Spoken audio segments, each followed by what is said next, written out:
hell yeah, I'm getting on a horse. Sounds great. Yeah. But like, there's no awareness of this animal could kill me. Yeah, and she was nervous. Yeah, she's like, I'm not brave enough. Atomic Souls Podcast. I remember being a kid and like there being certain things. Like when I wanted to learn how to swim, there wasn't we didn't go to classes for 6 weeks or nothing like that. My dad threw me in the pool and said, best of luck to you. But I remember being scared to like, I remember going to Uncle Steve's house when I was a little bitty kid. He had a pool and we would do a party there, like a family reunion party every single year. And I remember climbing up on the slide for the pool and just sitting there and everybody's like, go, go. And I would not go.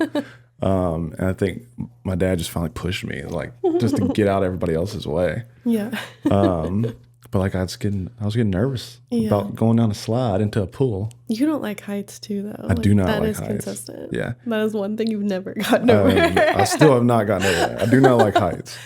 I remember my grandfather would say, what can Mike not do? Yeah. And we were building that thing in the house. You could not get up the ladder. And I was so fast to call him. I was like, Papa, I can't do heights. I figured it out. Yeah. Yeah. Yeah, you are confident. I do feel like Harley is pretty cautious. But when she knows she can do something, she goes for it. I think the caution comes from awareness. Like we were talking about that with the horses. She's so smart. She was getting on the horses with her cousin, and her cousin's just like, hell yeah, I'm getting on a horse. Great. Yeah. But like there's no awareness of this animal could kill me. Yeah, and she was nervous. Yeah, she's like, I'm not brave enough. Yeah, I'm not brave enough. Well, I think she's made progress with that because even like watching Harry Potter last night, that she was like, there's a part where he's like slaying the like big snake dragon thing. And usually she gets scared at that stuff, but she was like play fighting with it. And she was like being the hero too. That's why I put it on. Yeah. I intentionally put on the shows that are like a little beyond where she should be at. Yeah. Even with the Frozen 2. She wants to watch Frozen. I always try to get her to watch Frozen 2. Yeah. Because they have a couple of scenes where she gets really scared. Yeah.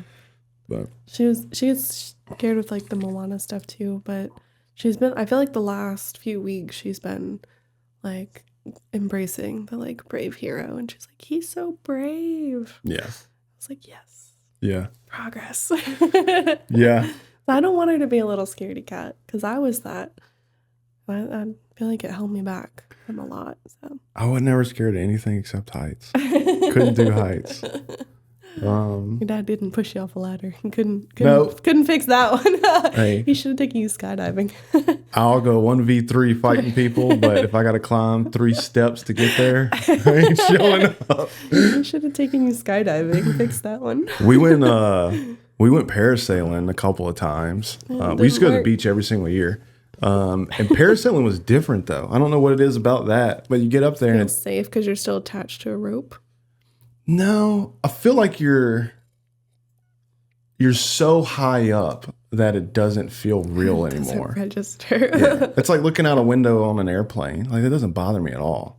But I think you're so far disconnected from the ground. Yeah. Just turns off the fear. Maybe so. Yeah, I don't know. It's weird. That is weird. But yeah, that should be studied.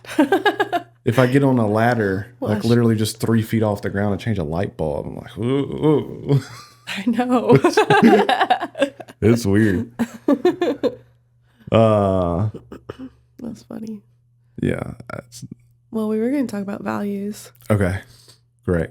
It's a great segue. I think majority of my values come from the way I was raised. Yeah. And then and I was thinking like values within like how you're raised and like the people who are in that organized evil stuff, like their values and being raised was very different than like what you or I were raised with.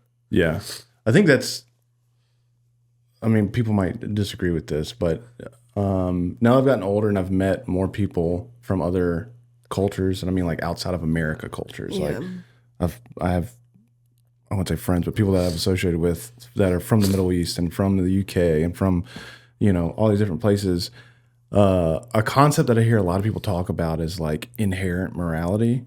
And I just don't think that exists. Whether you believe in a God or not, I kind of think that's where religion is important because it gives you a standard of morality. Because things that we think are just horrible, pure evil things, I have met people from other parts of the world and they're like, what are you talking about? Like, that's just part of our culture. Yeah. And then vice versa. So yeah, I think I think in that regard, like having some type of religious or spiritual centering of communities is really important, because other than that, y'all just taking your own personalized guess at what is good or bad or moral or not.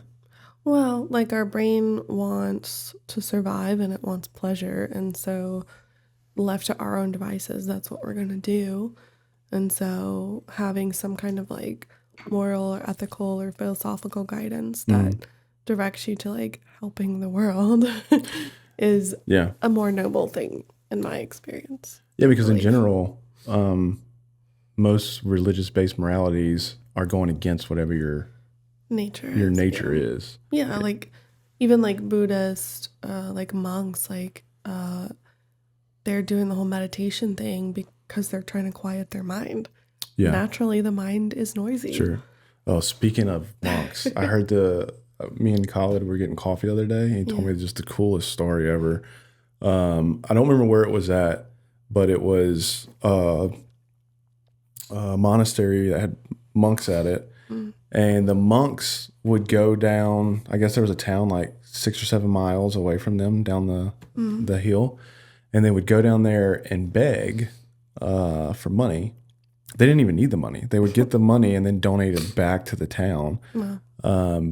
But the reason they did it is they weren't doing it for them. They were doing it for the people, because they were saying giving, you get more satisfaction than receiving. Yeah. And so they would go down there simply for the opportunity for people to give to them.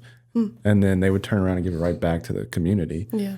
Well, I thought that was really, really cool. It came up because we were talking about how to nurture relationships and stuff like that. And he said a big thing that he's been working on is allowing himself to receive gifts, because you actually get a stronger connection to somebody when you give to them than when you receive from them. I remember he said that. He was like, someone wanted to buy him something, and he said, sure, because he knew it would do more for the relationship, and he actually wanted the thing. Yeah. And so I just thought that was like a very profound concept. Yeah.